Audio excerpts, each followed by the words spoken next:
Hello everyone, welcome to the channel. Today I'm going to be taking a look at the newly released Buck Rogers in the 25th Century Complete Collection. This is the TV show from 1979, 1980, that era.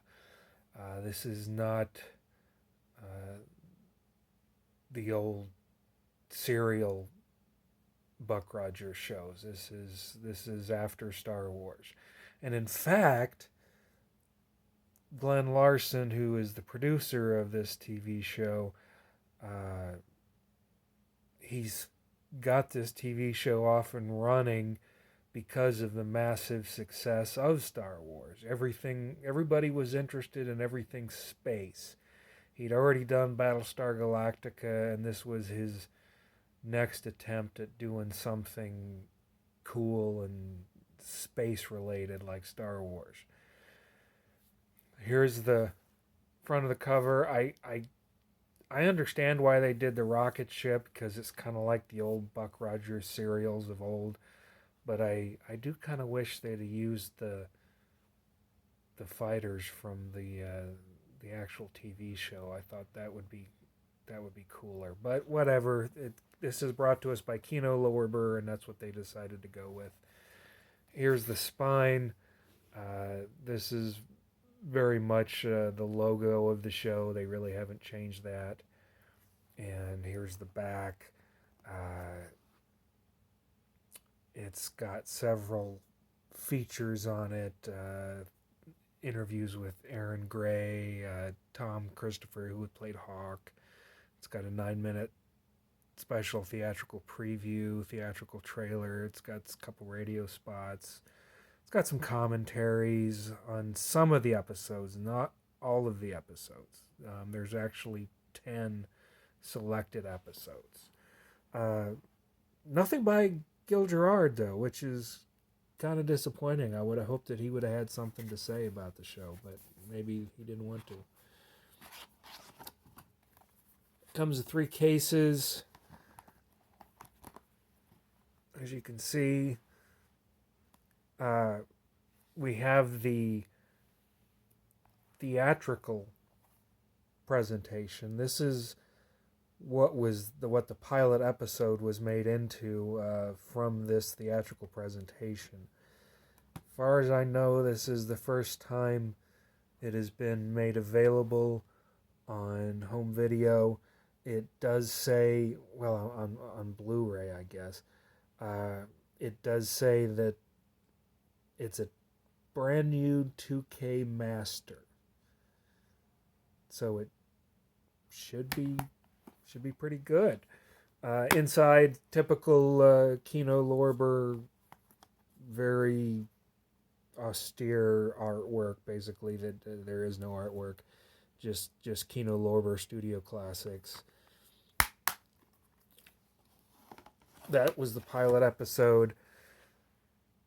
The theatrical presentation. Here we have season 1. This was my favorite season.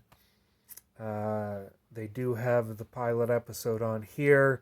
There are some slight differences between the theatrical presentation and the pilot episode. There were some edits made to both, and there were some scenes added into the pilot episode to make everything line up more with the show. You can't take the show seriously. It's rather silly, but it's a lot of fun. Aaron Gray and Gil Gerard have a lot of charisma. Pamela Hensley makes a great Princess Ardala. The voice of Twiki, the little robot companion of Buck Rogers, is voiced by Mel Blanc, who's very famous for his work in Looney Tunes. Overall, I get a kick out of this season. It gives me a lot of memories. You've got 4 discs, all with Buck and Wilma on there. Oh, excuse me, 5 discs. I can't even count. 5 discs, season 1. These are all, by the way, region locked to region A. So you either need a region A player or a region free player if you would like to play this presentation. Here we have season 2. Now, season 2, they changed things. Season 2 was rather controversial. It got less silly. They tried to put more serious plots in.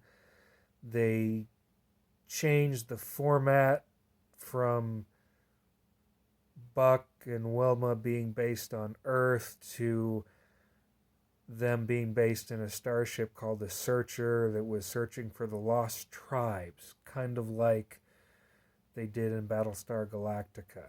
It was more like Star Trek as well. So, not everybody's a fan of season 2.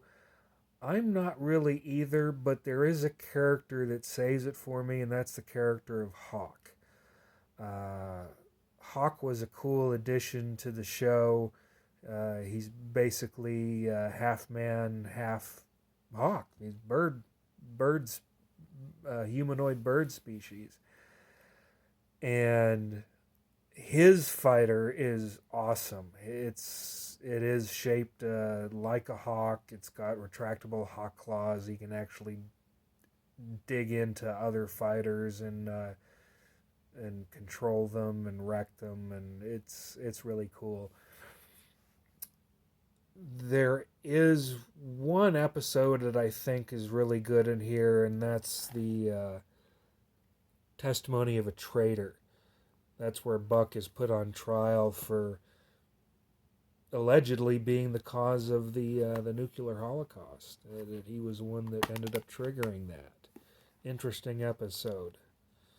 This season only has 3 discs. And that's it, because the show was canceled after that. Ratings declined. People obviously did not like the change. And that was the end of it. I understand that Gil Gerard was initially happy with the new direction on season 2, but ultimately he did not like the way it went either. This is still a classic if you like late 70s, early 80s sci-fi shows. It is archaic. It will show its age. Don't expect massive, awesome Star Wars effects. This is kind of cheesy Star Wars-ish TV effects on a TV budget. But they did pretty good with what they had. I really enjoyed it, especially the first season. There are just some classic episodes there. So if you get a chance, pick it up. It's easily available. This is not a limited edition. You can pick it up from Amazon or wherever your favorite retailer is. I could not find this in Best Buy or Walmart, so you probably going to have to find this online. But thank you for watching, and I appreciate it, and I'll see you soon. Bye.